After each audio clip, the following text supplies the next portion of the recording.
আসসালামু আলাইকুম ও আদাব। আবারও চলে আসলাম আমি একজন ভদ্র অটোওয়ালা সাধারণ জনগণের দুঃখ দুর্দশা তুলে ধরার জন্য। আমি এখন দাঁড়িয়ে আছি কুড়িগ্রাম জেলার নাগেশ্বরী উপজেলার টুকাতি ইউনিয়নের নাগেশ্বরী থেকে নেওয়াশি যাওয়ার প্রধান রাস্তা। আপনারা দেখতেছেন ভাই, জোড়াতালি রাস্তা আমাদের নাগেশ্বরী থেকে নেওয়াশি পর্যন্ত একেবারে জোড়াতালি রাস্তা।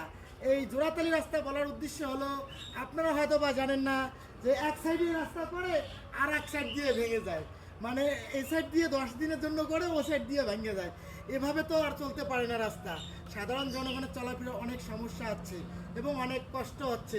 তাই আমি আমাদের নতুন সরকার এবং নতুন এমপির কাছে বিশেষভাবে আহ্বান জানাচ্ছি যেন আমাদের এই কুড়িগ্রাম জেলার নাগেশ্বরী উপজেলার এই সুগাতির থেকে নাগেশ্বরী পর্যন্ত এই রাস্তাটার সুন্দর করে একটা মেরামত করে দেওয়ার জন্য ব্যবস্থা করে এবং এই রাস্তাটার নতুন করে কাজ করার জন্য বিশেষভাবে আহ্বান জানানো যাচ্ছে ইনশাআল্লাহ।